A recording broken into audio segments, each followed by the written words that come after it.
Hello students, welcome to my channel that is learning easy. आज हम class 11 का chapter 1 biology का that is what is living start करेंगे। ठीक है, तो पहले बच्चों कोई भी टॉपिक हम स्टार्ट करते हैं या कोई भी चैप्टर हमें स्टार्ट करते हैं तो हमें उसका एग्जैक्ट मीनिंग पता होना चाहिए, कोई वर्ड का एग्जैक्ट मीनिंग पता होना चाहिए या फिर थोड़ा सा हिंट पता होना चाहिए कि what we can understand by living. ठीक है, हमें लिविंग से क्या पता चलता है। ठीक है, तो लिविंग क्या होता है, कोई भी चीज़ जो है वो अलाइव है। अलाइव मीन कोई भी चीज़ जो कि जीवित है, ठीक है, जिसमें क्या है, लाइफ है। अब आप लोग के पास, आप लोग के दिमाग में ये क्वेश्चन आया होगा कि लिविंग लाइफ से कैसे रिलेटेड है।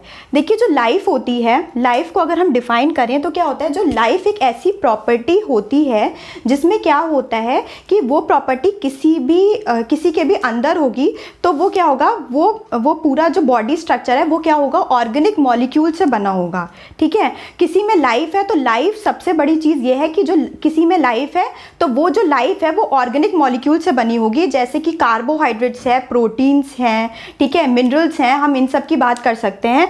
तो वो क्या होती है, उसको हम लाइफ बोलते हैं। सेकेंड चीज़ लाइफ के बारे में अगर हम बताएं तो वो क्या होती है, रिस्पॉन्सिवनेस देती है। रिस्पॉन्सिवनेस मतलब कि रिस्पॉन्ड टू स्टिमुलाई। ठीक है, कोई भी सेंसेशन, जैसे कोई भी प्रॉब्लम, सपोज अगर हम लोग बैठे हुए हैं और हमें किसी ने टच करा तो हमें वो चीज़ फील होगी। तो ये भी एक बहुत बड़ी प्रॉपर्टी है और ये कहाँ शो होती है, लाइफ में शो होती है। ठीक है, अगर नॉन लिविंग कोई चीज़ है, अगर हम उसको छू रहे हैं, ठीक है, तो उसमें क्या होगा, कोई सेंसेशन नहीं होगा और टच करने पे वो चीज़ जैसी है एज इट इज़ वैसी ही रहेगी। ठीक है, तो लिविंग, हम इसको लिविंग को ऐसे डिफाइन कर सकते हैं कि जो लिविंग क्या होती है, something which is alive, something which can grow, something which can multiply. तो इसको हम बोल सकते हैं कि वो जो चीज़ है वो क्या है, लिविंग है। तो हम लिविंग की डेफिनेशन लिख सकते हैं।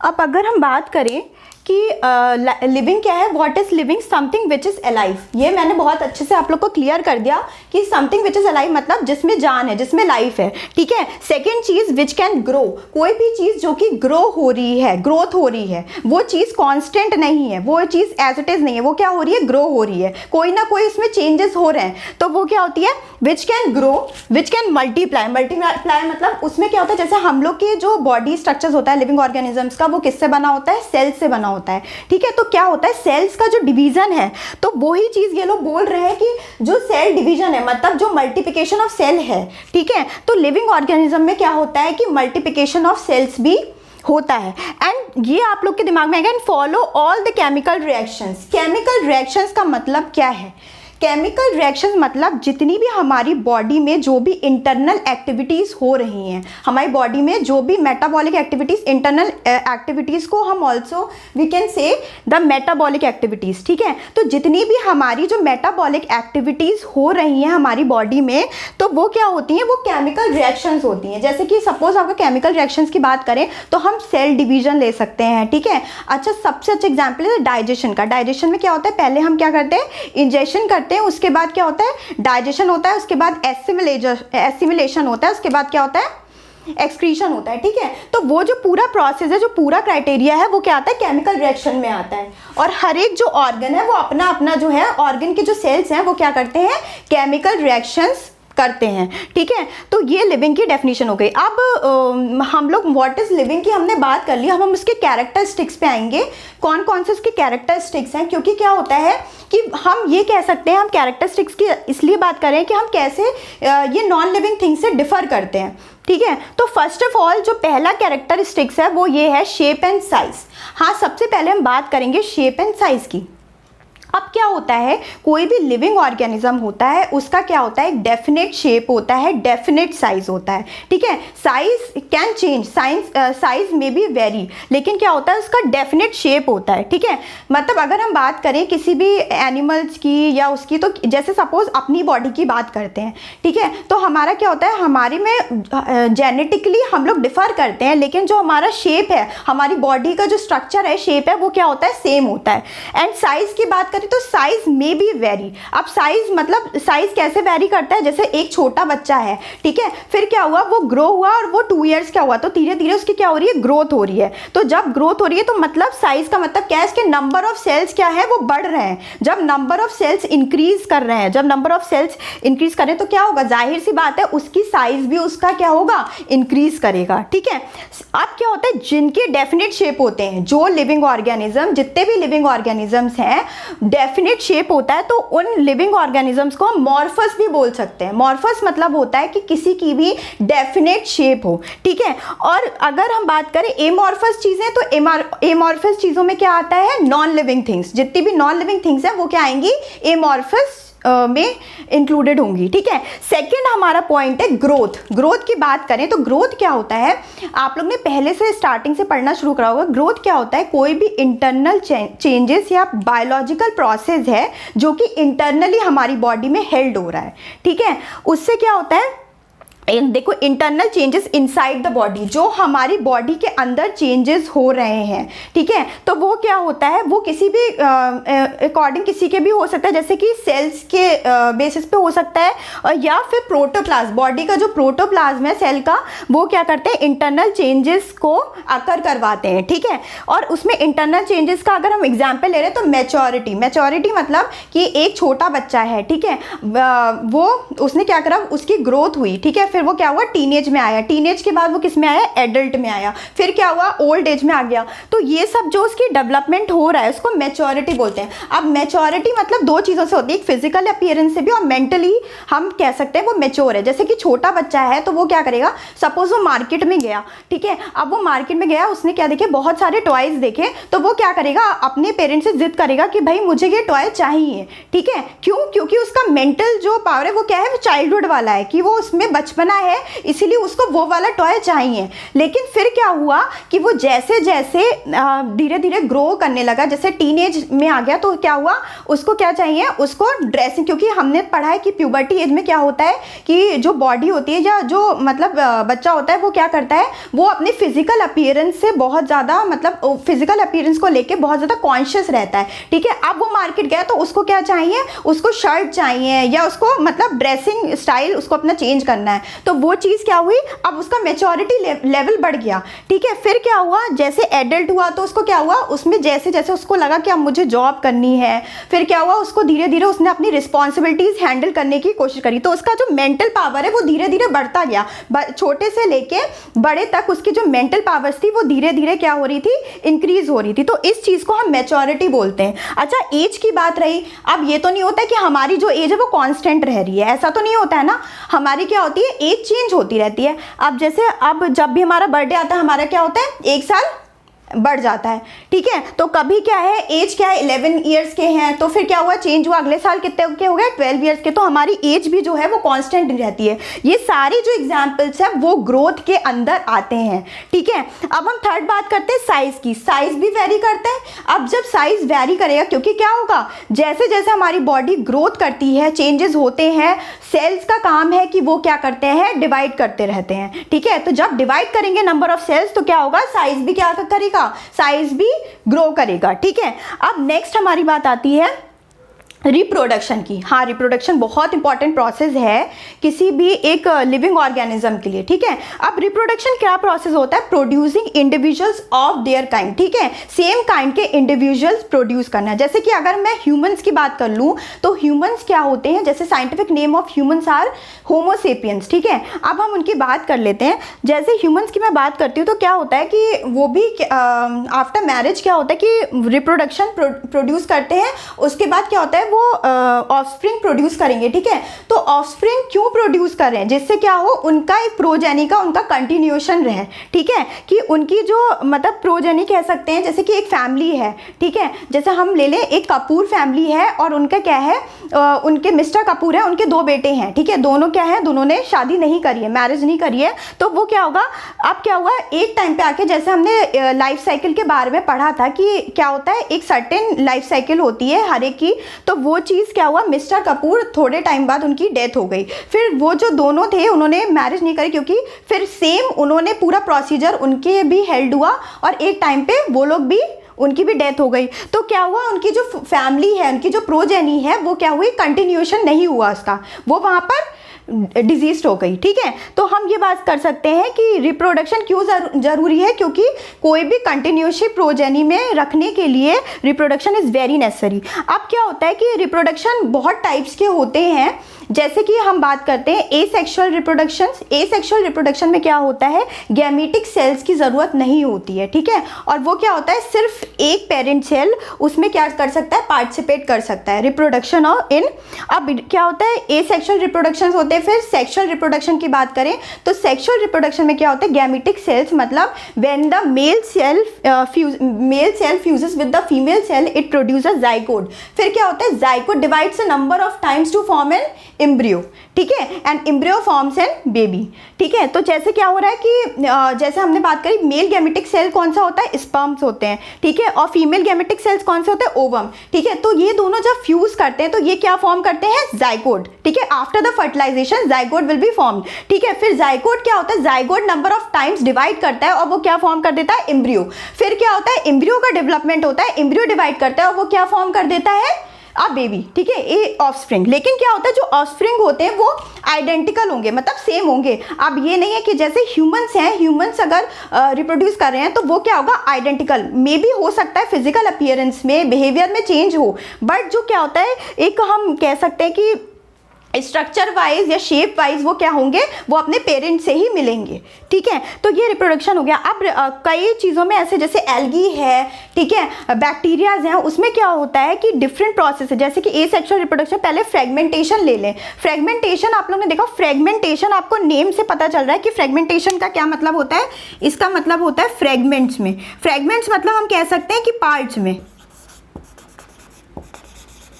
ठीक है। फ्रेगमेंट्स क्या होते हैं, पार्ट्स होते हैं, ठीक है।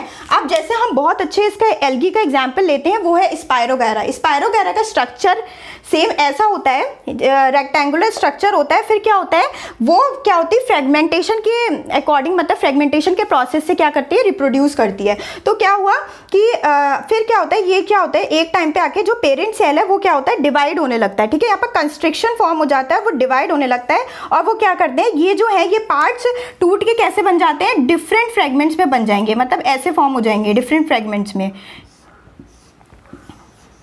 ठीक है। तो ये जो पूरा जो स्ट्रक्चर है, ये जो पूरा हम ये कह सकते हैं जो स्ट्रक्चर है वो क्या होगा, ये टूट जाएंगे, ब्रेक हो जाएंगे और ये डिफरेंट फ्रेगमेंट्स में फॉर्म हो जाएंगे। इस प्रोसेस को हम फ्रेगमेंटेशन बोलते हैं, ठीक है। नेक्स्ट हमारा आता है और डिफरेंट टाइप का, जैसे ईस्ट सेल का ले लें। ईस्ट सेल में क्या होता है, बडिंग का प्रोसेस होता है। बडिंग प्रोसेस मतलब क्या होता है, एक पेरेंट सेल है, उसमें क्या है, न्यूक्लियस प्रेजेंट है, ठीक है, न्यूक्लियस प्रेजेंट है। अब क्या हुआ, ये डिवाइड हुआ तो क्या हुआ कि यहाँ पर एक कॉन्स्ट्रिक्शन या ग्रूव टाइप की फॉर्म हो जाएगी और क्या होगा, यहाँ से हल्का सा बड टाइप की फॉर्मेशन हो जाएगा, ठीक है। और उसमें क्या होगा, जो न्यूक्लियस है वो भी डिवाइड करना शुरू कर देगा। फिर क्या होगा कि एक सेपरेट बड फॉर्म हो जाएगी, जिसका क्या होगा, साइटोप्लाज्म जो है दोनों का, जैसे ये पूरा साइटोप्लाज्म है, ये डिवाइड हो गया, ठीक है, साइटोप्लाज्म डिवाइड हो जाएगा और ये क्या हो जाएगी, बड विद द न्यूक्लियस, ठीक है। न्यूक्लियस साइटोप्लाज्म, इसने अपना एक सेपरेट जो है स्ट्रक्चर बना लिया है और फिर वो आगे क्या होगा, पेरेंट सेल से वो डिटैच होना शुरू हो जाएगा जब पूरा वो मैच्योर लेवल पे फॉर्म हो जाएगा, ठीक है, जैसे डॉटर ईस्ट फॉर्म, ठीक है। ये प्रोसेस हो गया। अब नेक्स्ट हमारा प्रोसेस आता है रीजनरेशन। रीजनरेशन मतलब हम बता सकते हैं कि रीजनरेशन में क्या होता है कि जो रीजनरेशन का प्रोसेस होता है उसमें क्या होता है कि कोई भी डेड सेल्स हैं वो क्या होते हैं, वो वहाँ के डिस्ट्रॉय होके उसमें न्यू सेल्स ग्रो हो जाते हैं। जैसे कि हम एग्जांपल लिजर्ड का ले सकते हैं। रीजनरेशन में क्या होता है कि आप लोग ने देखा होगा जो लिजर्ड होती है तो उसमें क्या होता है कि एक टाइम पे उसकी जो टेल है वो कट जाती है या वो गिर जाती है, ठीक है। लेकिन ऐसा तो नहीं होता कि वो मर जाती है, वो क्या होता है कि वो जो टेल है वो रीग्रो हो जाती है। वहां पर क्या होता है, सेल्स ग्रो हो जाते हैं और वही प्रोसेस को हम रीजनरेशन बोलते हैं। ये सेम चीज प्लैनेरिया में भी होता है। और जो रीजनरेशन है वो सबसे ज्यादा अगर हम कॉमन लाइफ में अगर देखें तो हमें लिजर्ड्स में देखने को मिलता है, ठीक है। स्टूडेंट्स, ये कुछ और कैरेक्टरिस्टिक्स हैं लिविंग होने के। फर्स्ट ऑफ ऑल ये क्या है, डेफिनेट एंड लाइफ साइकिल, ठीक है। एक क्या होता है कि ह्यूमंस या किसी के भी लिविंग ऑर्गेनिज्म की हम बात करें तो एक उनकी डेफिनेट लाइफ साइकिल होती है। मतलब क्या होता है कि जैसे क्या हुआ, बॉर्न हुआ बेबी, फिर क्या हुआ, वो प्यूबर्टी एज पे आया, देन वो एडल्ट हुआ, ओल्ड एज पे आया, फिर उसकी डेथ हो गई। तो एक लाइफ साइकिल चलती है, वो डेफिनेट चलती है और वो हर एक ऑर्गेनिज्म के लिए, लिविंग ऑर्गेनिज्म के लिए क्या है, सेम है। जैसे कि अगर हम बात करें तो पैरेट की क्या होती है, उसकी कितनी होती है, 120 ईयर्स होते हैं उसको। तो क्या होता है कि उसकी जो डेथ है वो उसकी मैक्सिमम टाइम पीरियड या लाइफ साइकिल है वो क्या है, 120 ईयर्स है, ठीक है। डॉग की ले लें तो डॉग की कितनी होती है, 12 ईयर्स होती है। और अगर ह्यूमंस की बात करें तो क्या होता है, 100 ईयर्स तक होती है।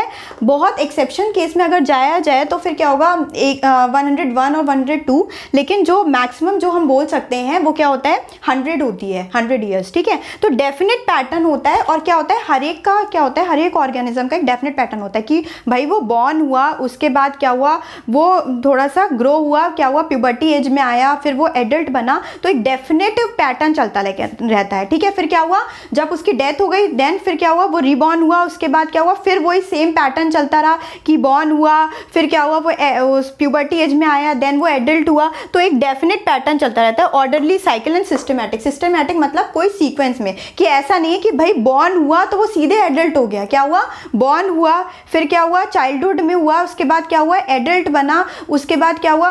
तो ये पूरा जो एक है वो सिस्टमैटिक वे में चलता रहता है, उसको बोलते हैं definite pattern and life cycle, ठीक है। अब मूवमेंट्स की बात आती है। मूवमेंट्स क्या होता है कि हम इसको नॉन लिविंग थिंग से कैसे डिफर कर सकते हैं। जो मूवमेंट होता है ना वो क्या होता है, लोकोमोशन। लोकोमोशन आप लोग को पता होगा कि मूवमेंट ऑफ द हैंड्स, या हम ये कह सकते हैं मूवमेंट ऑफ हैंड्स, लेग्स, ये किसी का भी मूवमेंट हो रहा है उसको लोकोमोशन बोलते हैं। अब जैसे सपोज क्या हुआ कि हम एक रोड पे जा रहे हैं और क्या हुआ कि एकदम से बहुत तेज़ एक डॉगी आ रहा है हमारे पीछे भागते हुए। तो क्या होगा, या तो हम क्या करेंगे, तेज़ी से भागेंगे। तो क्या हुआ, जब हमारे माइंड ने ये इम्पल्स हमारी लेग्स को या मैसेज पहुंचाया तो क्या हुआ, हमारा जो क्या हुआ, हमने क्या करा, मूवमेंट ऑफ मसल्स की बेसिस पे क्या हुआ कि लोकोमोशन हुआ, मतलब हमारे लेग्स जो हुए वो वर्क करने लगे।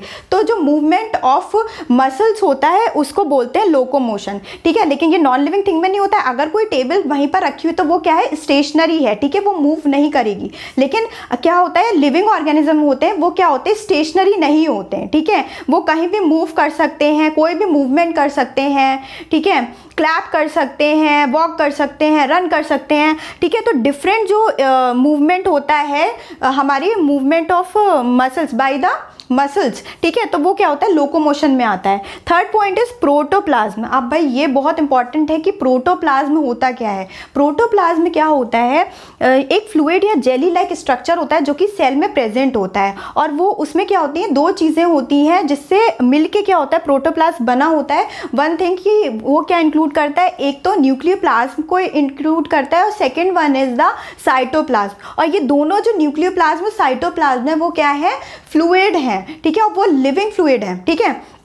तो protoplasm physical basis of life क्यों बनाता है, क्योंकि क्या होता है, इसमें क्या इंक्लूडेड होता है, साइटोप्लाज्म और न्यूक्लियोप्लाज्म। तो ये दोनों क्या होते हैं, लिविंग होते हैं। तो क्या होगा, अगर ये किसी भी सेल में नहीं होगा तो वो सेल क्या होगा, कम्युनिकेट नहीं कर पाएगा, वो रिस्पॉन्ड नहीं कर पाएगा और वो अपने जो भी सेल्यूलर एक्टिविटीज़ हैं उसको भी परफॉर्म नहीं कर पाएगा।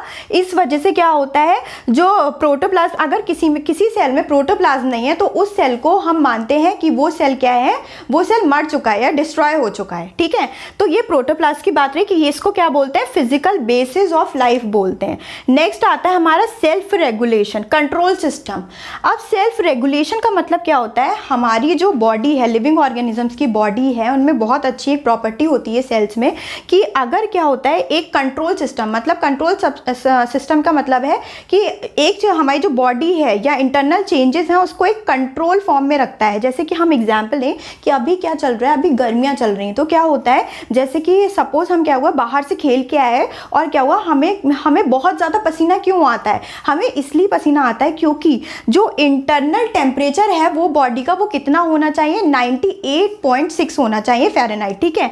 और अगर क्या होता है उससे ज़्यादा हो रहा है टेम्परेचर तो क्या होगा, थ्रू द स्वेटिंग वो क्या करेगा, वो बैलेंस कर देता है हमारी बॉडी टेम्परेचर को, ठीक है। अब जो स्वेटिंग होगी तो क्या होगा, अब जाहिर सी बात है हम बाहर खेल के हम लोग आए हैं वापस, तो क्या हुआ हम लोग ने देखा होगा कि जो हमारा जो मुंह है वो बिल्कुल रेड हो जाता है और हमें बहुत गर्म लगने लगता है, एकदम से हम लोग बैठते हैं तो क्या होता है कि हमें मतलब बिल्कुल भी कंफर्टेबल नहीं लगता है, ठीक है। हमें लगता है कि हम जल्दी से अपना मुंह धो लें या पानी पी लें, तो क्या होता है क्योंकि हमारे में जो होती है हम लोग हीटअप हो जाते हैं, ठीक है। तो क्या होता है कि सेल्फ रेगुलेशन में क्या करते हैं, वो जो हमारी बॉडी के सेल्स हैं वो क्या करते हैं, हमारे टेम्परेचर या हमारी बॉडी को बैलेंस लाने में वो क्या करता है, स्वेटिंग का काम करता है, जिससे क्या होगा एक्सेसिव वाटर जो हमारी बॉडी का है टेम्परेचर है वो निकल जाए, ठीक है। तो इसलिए सेल्फ रेगुलेशन को हम क्या बोलते हैं, कंट्रोल सिस्टम बोलते हैं। अब हम बात करते हैं कोऑर्डिनेशन का। अच्छा, वैसे आप लोग को क्या मतलब पता है कि कोऑर्डिनेशन क्या होता है? कोऑर्डिनेशन मतलब कि कोऑपरेटिव वे में काम करना। अब इससे कोऑर्डिनेशन से हमें एक बात समझ में आती है, जैसे क्या है कि हमारे घर में कोई पार्टी है, ठीक है। अब क्या हुआ, पार्टी है भाई, क्या हुआ कि घर में सिर्फ एक मेंबर काम कर रहा है और बाकी सब बैठे हुए हैं, कोई काम नहीं कर रहा कुछ भी, तो क्या होगा कि उस पर क्या होगा, एक्स्ट्रा बर्डन पड़ जाएगा और वो काम क्या होगा, बहुत ही ज़्यादा टाइम में ख़त्म हो पाएगा। लेकिन अगर वही काम 4-5 लोग बैठ के अलग अलग सब काम हम डिवाइड कर दें कि भाई तुम्हें क्या करना है, तुम्हें डेकोरेशन करना है, सेकेंड को क्या करना है, उसको कुकिंग करनी है, थर्ड को क्या करना है, उसको गेस्ट को अटेंड करना है, तो क्या होगा, वो काम डिवाइड हो जाएगा। तो क्या होता है, कॉपरेशन मतलब कि किसी भी काम में हेल्प करना, ठीक है। कॉपरेट मतलब कि हमने किसी के भी काम में वर्क करा, जैसे काम में हेल्प करी, ठीक है, वर्क में हेल्प करी, तो उसको कॉपरेट बोलते हैं। तो कोऑर्डिनेट एंड कॉपरेट मतलब हमारी बॉडी भी वैसी ही काम करती है।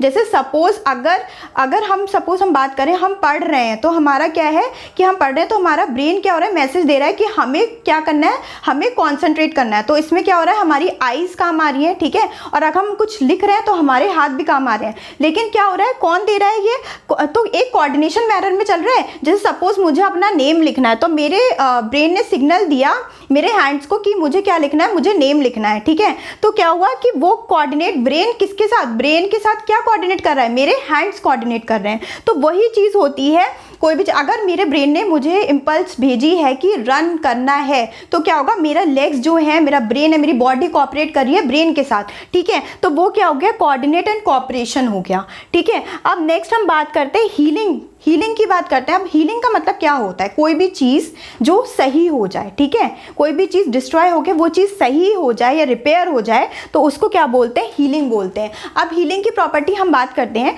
जैसे सपोज क्या हुआ ना, आप लोग खेलने गए बाहर, ठीक है, फिर आप अंदर आ गए और क्या हुआ कि आप जब खेलने गए थे तो आपके जो पैर हैं, आप गिर गए, तो आपके क्या हुआ कि घुटने में चोट लग गई, ठीक है। अब वो क्या हुआ, जो भी आप इंजरी जो आपकी लगी है वो आप देखेंगे, ये तो हुआ नहीं कि भाई कहीं भी इंजरी लगी तो उस पर्टिकुलर पार्ट या एरिया के जो सेल्स है वो बिल्कुल ही डैमेज हो गया, अब वो चीज़ सही नहीं होगी, वो परमानेंट होगी, ऐसा तो नहीं होता है। क्या होता है कि अगर आप थोड़ा बहुत उसका केयर करें और फिर क्या हो कि 1-2 हफ्ते बाद आप देखेंगे कि उसमें क्या होता है कि क्लॉटिंग हो जाती है, जिसको हम हिंदी में खुरंट भी बोलते हैं, क्लॉटिंग हो जाती है।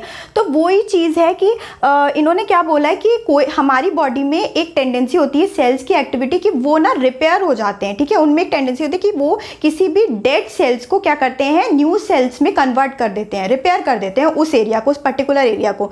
इसीलिए क्या होता है, हीलिंग प्रॉपर्टी होती है लिविंग ऑर्गेनिजम्स में, जो कि नॉन लिविंग में नहीं हुई। अगर नॉन लिविंग चीज़ में कोई चीज़ डैमेज हुई है तो क्या होगा, या तो वो पूरी तरीके से, अब जैसे कार है सपोज किसी एक्सीडेंट में डैमेज हो गई है बुरी तरीके से, ठीक है, तो वो क्या सही हो जाएगी? नहीं हो पाएगी सही। क्या होगा? उसमें बहुत ही कम चांसेस है कि वो सही हो जाए, ठीक है। लेकिन अगर लिविंग ऑर्गेनिज्म के केस में बोला जाए कि अगर हीलिंग, रिपेयर या मतलब छोटी सी चोट लगी है या कुछ है तो वो क्या हो जाता है? वो ठीक हो जाती है। अब नेक्स्ट आता है वेरिएशंस। वेरिएशंस का एग्जाम्पल हम दे सकते हैं। देखो वेरिएशंस क्या होते हैं? वेरिएशंस मतलब चेंज, कोई भी मॉडिफिकेशन। मॉडिफिकेशन मतलब कोई भी चीज़, जो कोई भी स्ट्रक्चर है वो मॉडिफाई हो रहा है, ठीक है। अब हम इसका एग्जाम्पल बहुत अच्छे से ले सकते हैं। वेरिएशंस मतलब होता है कि इवोल्यूशन, टाइम के साथ चेंज आना। जैसे क्या हुआ कि हम लोग ने पहले पढ़ा होगा या आप लोग ने भी ये पहले भी सुना होगा कि क्या होता है कि जब पहले जो हमारे जो एंसेस्टर्स थे वो क्या थे, उनके जो स्ट्रक्चर थे या बॉडी पार्ट तो वो एप लाइक थे, ठीक है। उनके जो एंसेस्टर्स थे वो क्या थे? एप लाइक एंसेस्टर्स थे, ठीक है। फिर क्या हुआ? धीरे धीरे टाइम के साथ साथ क्या हुआ? उनमें मॉडिफिकेशन आना शुरू हुआ, ठीक है। धीरे धीरे क्या हुआ? हम एप से क्या हुए? धीरे धीरे ह्यूमन इवोल्यूशन होना शुरू हो गया। तो इससे क्या हुआ? धीरे धीरे हमारे फिजिकल बिहेवियर में, फिजिकल अपीयरेंस में चेंज आया, बिहेवियर में चेंज आया। तो ये क्या हुआ? वेरिएशन हुआ। मतलब टाइम के साथ कोई भी चीज़ चेंज हो रही है उसको क्या बोलते हैं? वेरिएशंस बोलते हैं, ठीक है। अब इसका एग्जाम्पल मैं वेरिएशन का आपको एग्जाम्पल से समझाऊंगी। जैसे कि एक फैमिली है और क्या हुआ कि अब वेरिएशन, पहले आपको ये भी पता होना चाहिए वेरिएशन दोनों तरीके से होता है। एक तो फिजिकल वेरिएशन मतलब फिजिकल चेंज, और एक मेंटली चेंज भी होता है, ठीक है। अब मैं जैसे बात करती हूँ, एक विलेज में एक घर है वहाँ पर एक फार्मर का घर है, ठीक है। तो वहाँ पर क्या हुआ? उनके 3 बेटे हैं। तो क्या हुआ कि वो जो फार्मिंग ऑफ क्रॉप्स जो करते हैं वो लोग क्या करते हैं? सेम टेक्नोलॉजी से फार्मिंग कर रहे हैं। लेकिन क्या हुआ? इनका जो चौथा बेटा है ना, वो क्या हुआ? वो एग्रीकल्चर, बीएससी एग्रीकल्चर से करने वो बाहर चला गया, ठीक है। अब क्या हुआ? उसने एग्रीकल्चर, क्योंकि टाइम के साथ वो बाहर गया, उसने देखा, तो उसने क्या करा? उसने नई नई टेक्नोलॉजी सीखी। फिर वो वापस आया, जब अपने घर वापस आया तो उसने अपने पापा को, अपने भाई को ये बोला कि हम इस टेक्नोलॉजी से देख सकते हैं, क्योंकि क्या है कि हमें क्या है कि ये इकोनॉमिकली भी क्या है? बेनिफिटेड है, कि अगर हम इस टेक्नोलॉजी से काम करेंगे तो क्या होगा कि हम ज़्यादा से ज़्यादा कमा सकते हैं और हार्वेस्टिंग ऑफ क्रॉप्स भी क्या हो सकती है? ज़्यादा हो सकती है। तो उन्होंने क्या करा? उन्होंने फिर अपनी बेटे की बात मान ली और उन्होंने क्या करा? उससे क्रॉप ग्रो करवाना शुरू कर दिया। तो क्या हुआ? उससे उनको क्या हुआ? मतलब बहुत ज़्यादा उनको इफेक्ट हुआ इस चीज़ से। और क्या हुआ कि उनके जो क्रॉप्स थे, नंबर ऑफ क्रॉप्स क्या हुए? हार्वेस्टिंग ऑफ क्रॉप्स क्या हुए? ज़्यादा होने लगे। तो ये वेरिएशन हुआ। वेरिएशन मतलब मेंटली अगर वेरिएट करना मतलब चेंज। अगर वो बच्चा सिर्फ वहीं पढ़ता होता तो क्या होता? वो अपने पापा के या अपना जो उनका फार्मिंग का क्राइटेरिया चल रहा है उसी को मानता है। लेकिन वो क्योंकि बाहर गया था और उसने नई टेक्नोलॉजीज़ को पढ़ा, तो वो चीज़ वो अपने विलेज में भी लाया और उसने उसको लगाया भी, और उसने देखा कि उससे क्या है? रिजल्ट बहुत अच्छा मिल रहा है। तो ये वेरिएशन, इसको बोलते हैं वेरिएशन, ठीक है। मतलब फिजिकल बिहेवियर में भी और मेंटली भी हमारे में चेंज आना, उसको क्या बोलेंगे? वेरिएशंस बोलेंगे। नेक्स्ट आता है हमारे पास मॉर्फोजेनेसिस, ठीक है। मॉर्फोजेनेसिस क्या होता है? मॉर्फोजेनेसिस जो प्रोसेस है वो कब हेल्ड होता है? ड्यूरिंग द एम्ब्रियो डेवलपमेंट, ठीक है। क्या होता है? जैसे आप लोग ने पढ़ा होगा, एम्ब्रियोलॉजी में पढ़ा होगा कि क्या होता है कि जो मेल सेक्स सेल्स है वो क्या होता है? फ्यूज़ करता है फीमेल सेक्स सेल से। मतलब जो स्पर्म है वो किससे फ्यूज़ कर रहा है? ओवम से फ्यूज़ कर रहा है। वो क्या फॉर्म कर दे रहा है? जाइगोट फॉर्म कर दे रहा है। अब क्या हो रहा है? जो जाइगोट है ना, वो क्या हो रहा है? नंबर ऑफ टाइम्स डिवाइड कर रहा है, वो क्या फॉर्म कर ले रहा है? एम्ब्रियो फॉर्म कर ले रहा है। क्या फॉर्म कर रहा है? एम्ब्रियो, ठीक है। जब वो एम्ब्रियो फॉर्म कर रहा है तो क्या हुआ कि क्या हुआ? उसमें क्या हुआ? जैसे एम्ब्रियो फॉर्म होगा तो उसमें क्या होगा कि उसको एम्ब्रियो को जर्मिनल लेयर्स जो होती हैं जो सराउंड करने लगती हैं, ठीक है। तो जाइगोट जब डिवाइड करेगा, जाइगोट जब आगे क्या होता है? जाइगोट फर्दर डिवाइड करता है। तो जब जाइगोट डिवाइड करेगा तो वो पहले क्या फॉर्म कर देगा? मॉर्यूला, ठीक है। मॉर्यूला से क्या बनेगा? ब्लास्टुला बनेगा, और ब्लास्टुला से गैस्ट्रुला बनेगा, ठीक है। तो ये जो कन्वर्जन्स हैं इसको हम बोलेंगे मॉर्फोजेनेसिस, ठीक है। मॉर्फोजेनेसिस में बस आप ये याद रखिए कि जाइगोट क्या होता है? After fertilization zygote divides through the process, और उसको जाइगोट किस में चेंज होता है? Zygote will be change into morula, then into blastula, and then it will change into the gastrula, ठीक है। फिर वो क्या चेंज हो जाएगा? गैस्ट्रुला में चेंज हो जाएगा। अब नेक्स्ट हमारे पास पॉइंट आता है डेथ। अब भाई आप लोग को ये पता होना चाहिए कि डेथ क्या है। डेथ क्या होती है, कोई भी जो सेल्स हैं वो क्या हो रहे हैं, उनमें क्या हो रहा है कि वो रीजनरेट नहीं हो पा रहे हैं, ठीक है, वो रीजनरेट नहीं कर पा रहे हैं, या वो क्या कर रहे हैं, वो अपनी सेल्यूलर एक्टिविटीज़ नहीं कर पा रहे हैं, अब उनमें उतनी जो पावर है वो नहीं रह गई है, तो वो क्या हो रहे हैं, वो डेड हो जा रहे हैं। तो जब सेल्स डेड हो जाएंगे तो हमारी पूरी मेटाबॉलिज्म कौन करेगा, मेटाबॉलिक प्रोसेस नहीं हो पाएगा। इस वजह से क्या होती है, इंसान का क्या होता है, die after a period of time, इसलिए जो इंसान है वो मर जाता है। अब जैसे कि हम बात करें, इसका एग्जाम्पल बहुत अच्छा ये है कि एक कोई मेंबर है, एक कोई इंडिविजुअल है, उसने क्या करा, वो बॉर्न हुआ, ठीक है, जब बॉर्न हुआ क्या हुआ, उसके जो फिजिकल प्रोसेस थे या फिर हम कह सकते हैं जो केमिकल रिएक्शंस हो रहे थे अंदर, वो क्या हो रहे थे, बहुत अच्छे से हो रहे थे, क्योंकि क्या है, वो बॉर्न हुआ है, ठीक है। उसके बाद क्या हुआ कि भाई, क्योंकि वो फिर क्या हुआ, धीरे धीरे वो प्यूबर्टी एज में आया, प्यूबर्टी एज में आने के बाद क्या हुआ, वो एडल्ट बना, तो वो अभी वो यंग एज में है, तो उसके सेल्स क्या हैं, जो फिजिकल जो इंटरनल एक्टिविटीज़ हैं उसको बहुत अच्छे से हेल्ड कर पा रहे हैं।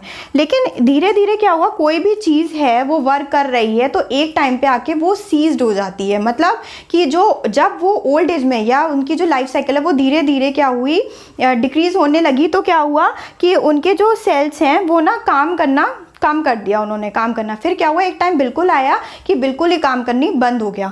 तो वो जो कंडीशन आ जाती है कि जब आपकी बॉडी जो इंटरनल प्रोसेस को हेल्ड नहीं कर पा रहे, आपके सेल्स जो हैं वो बायोलॉजिकल प्रोसेस को हेल्ड नहीं कर पा रहे हैं, तो उसको क्या बोलते हैं, उस कंडीशन में क्या होती है, डेथ। और डेथ सबकी होनी है, जो बॉर्न हुआ है उसका क्या है, उसको उसकी डेथ भी होनी है, ठीक है। तो ये पूरी एक लाइफ साइकिल का एक पार्ट है कि बॉर्न हुए, then different stages of development में आए, और लास्ट में क्या हुआ कि वो एक पीरियड ऑफ टाइम के बाद क्या हो जाता है, वो ह्यूमन या वो इंडिविजुअल क्या होती है, उसकी डेथ हो जाती है, ठीक है, दे विल डाई। नेक्स्ट हम बात करते हैं कॉन्शियसनेस की।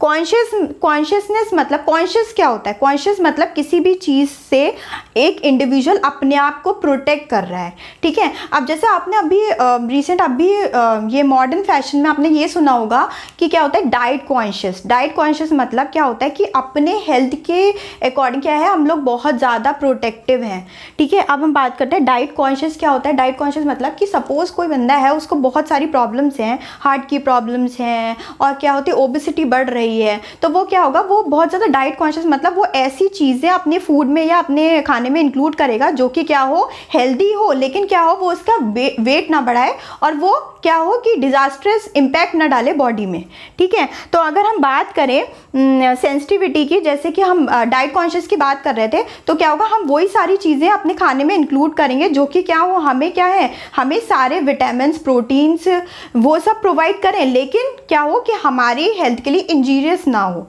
ठीक है। तो कॉन्शियसनेस मतलब इंडिविजुअल क्या है, अपने अकॉर्डिंग अपने लिए क्या है, प्रोटेक्टिव है। जैसे सेंसिटिविटी की बात करते हैं, सेंसिटिविटी का मतलब क्या होता है, कोई भी चीज़ है, जैसे अगर टेम्परेचर बहुत ज़्यादा गर्म हो रखा है और हम एक रूम में बैठे हैं, और तो क्या हुआ कि हमें क्या लगेगा कि हम यहाँ से हटें, या हम क्या, क्योंकि हमें वो चीज़ फील हो रही है। तो लिविंग ऑर्गेनिजम्स को कोई भी कंडीशन या कोई भी एक्टिविटी जो फील होती है, लेकिन लिविंग ऑर्गेनिज्म में ऐसा, वो नॉन लिविंग ऑर्गेनिज्म में ऐसा नहीं है। अगर आप टेबल को किसी भी गर्मी में, किसी भी ज़्यादा टेम्परेचर में रखिए या कुछ हो, तो उन पे वो फील नहीं करेंगे। अगर हमने टेबल को टच भी कर लिया तो वो फील नहीं होगा। तो उनमें क्या होता है, सेंसिटिविटी नहीं होती है, लेकिन लिविंग ऑर्गेनिजम्स में सेंसिटिविटी का होती है। उसके जो सेल्स हैं वो क्या होते हैं, सेंसिटिव टू किसी भी कंडीशन में वो सेंसिटिव होते हैं। सपोज क्या है कि अगर हम लोग बैठे हुए हैं और आयरन हमारे पास रखी हुई है और गलती से मेरा हाथ उससे टच हो जाए, तो क्या हो कि मैं तुरंत हटा लूँगी due to my reflex action, ठीक है। तो जब मैं वो हाथ हटा रही हूँ तो क्या हुआ, वो सेंसिटिविटी हुई। सेंसिटिविटी मतलब कि मैं कॉन्शियस हो गई कि मेरा हाथ कहीं जल ना जाए, तो मैंने वहाँ से हाथ हटा लिया, तो वो चीज़ आती है कॉन्शियसनेस में। अब सेल्यूलर स्ट्रक्चर की बात करें तो हर एक जो ऑर्गेनिजम्स होते हैं वो क्या होते हैं, सेल्स के बने होते हैं, ठीक है। कोई भी हो, अगर एक मतलब कोई भी लाइफ स्टार्ट हुई है तो वो कहाँ से हुई, सिंगल सेल से स्टार्ट हुई है, ठीक है। तो जो सेल्स वो क्या होते हैं, कोऑर्डिनेटेड फंक्शंस करते हैं। जैसे सेल्यूलर स्ट्रक्चर्स में क्या होता है कि सपोज अगर हम पूरे अपना प्रोसेस का बात करें, डाइजेशन का प्रोसेस का बात करें, तो जो सेल्स होंगे वो क्या होंगे, सेम स्ट्रक्चर में, मतलब उसमें क्या क्या होगा, माइटोकॉन्ड्रिया होगा, राइबोसोम होगा, मतलब सारे ऑर्गेनल्स इंक्लूडेड होंगे, ठीक है। न्यूक्लियस भी होगा, क्योंकि क्या है, सेल्स सेल्स जो हैं वो लिविंग है, वो ही क्या करते हैं, कोई भी केमिकल रिएक्शन को क्या करते हैं, हेल्ड करते हैं। ठीक है, तो अगर मैं एग्जांपल लूँ, और कोऑर्डिनेटेड का मतलब क्या है इसका, carry out coordinated functions. Coordinated functions का मतलब ये है कि भाई अगर कोई प्रोसेस हमारे अंदर हो रहा है, जैसे कि अगर मैं बात करूँ डाइजेशन की प्रोसेस की, तो क्या हुआ, पहले क्या होता है, इंजेशन। इंजेशन मतलब मैंने कोई भी चीज़, सपोज मैंने एक चपाती खाई, ठीक है, मैंने खाई, फिर क्या हुआ, उसका क्या हुआ, वो क्या हुआ, मेरे ईसोफेगस के थ्रू क्या हुआ, वो ईसोफेगस जो है वो प्रोपल्शन वाली एक्टिविटी है, और उससे क्या हुआ, वो कहाँ गया, डाइजेशन हुआ, फिर डाइजेशन हुआ मेरे स्टमक में, फिर क्या हुआ, एसिमिलेशन हुआ। एसिमिलेशन का काम ये होता है कि जितना भी चपाती में जो गुड न्यूट्रिएंट्स हैं वो क्या होंगे, मेरे ब्लड के थ्रू क्या होंगे, एब्जॉर्ब हो जाएंगे, और वो क्या करेंगे, मेरी जो इंटरनल प्रोसेस है या मेटाबॉलिज्म है उसको क्या करेंगे,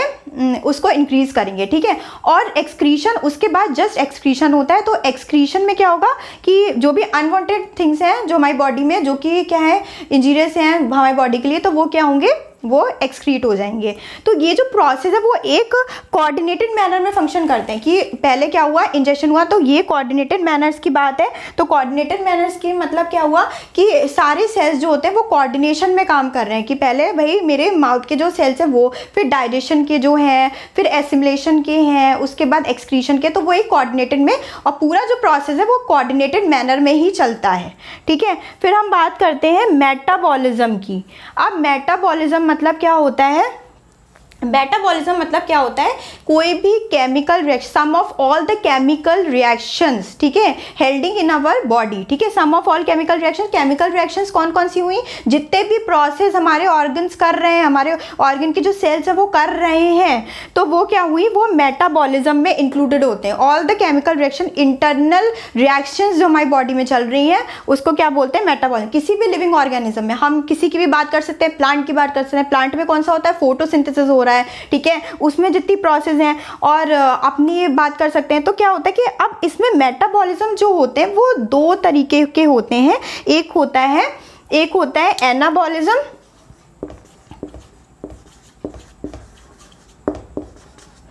और एक होता है कैटाबॉलिज्म। ठीक है, एनाबॉलिज्म में क्या होता है कि जो सिंपलर वंस हैं, जो सिंपलर मॉलिक्यूल्स हैं, वो क्या बनाते हैं, कॉम्प्लेक्स मॉलिक्यूल बनाते हैं। इसको हम सिंथेसिस भी बोल सकते हैं। सिंथेसिस मतलब कोई भी चीज़ बनाना। ठीक है, और कैटाबॉलिज्म की अगर हम बात करें तो कैटाबॉलिज्म क्या होता है कि कॉम्प्लेक्स से हम क्या कर रहे हैं, सिंपलर वंस में क्या कर रहे हैं, ब्रेक कर रहे हैं। ठीक है, कॉम्प्लेक्स को क्या कर रहे हैं, मतलब डिग्रेड कर रहे हैं। ठीक है, डिग्रेड मतलब किसी चीज़ को तोड़ना। जैसे कि क्या होगा कि सिंथेसिस की बात करें तो अमीनो एसिड जो होते हैं हमारे,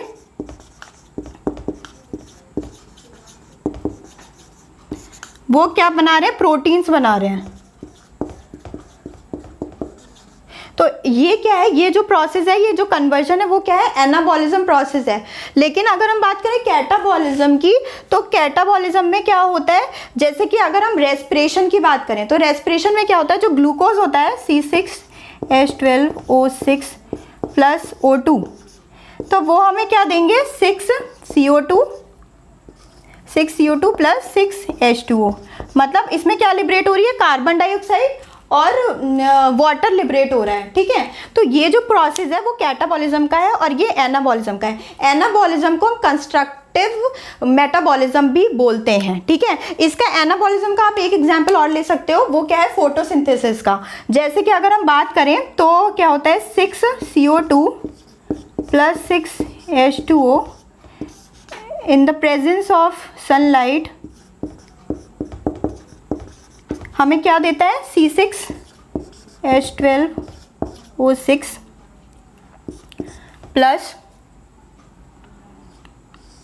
6O2 प्लस ATP।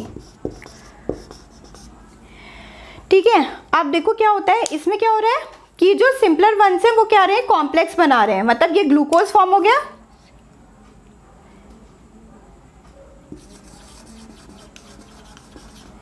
ठीक है, ये ऑक्सीजन होगी, और एनर्जी क्या हो रही है, मतलब सिंथेसिस में क्या होता है, एनर्जी चाहिए होती है, और कैटाबॉलिज्म में क्या होता है कि एनर्जी क्या होती है, लिबरेट होती है, क्योंकि डिग्रेडेशन हो रहा है, कि कोई भी चीज़ टूट रही है तो क्या होगा, उसका लिबरेट होगा, और सिंथेसिस में क्या होगा, एनर्जी इज नीडेड। ठीक है, तो ये हो गया हमारा उसका एनाबॉलिज्म का एग्जाम्पल, फोटोसिंथेसिस। ठीक है, अब थैंक यू। अगर आपको मेरा वीडियो पसंद आया हो तो प्लीज़ उसको लाइक करिएगा और सब्सक्राइब करिएगा।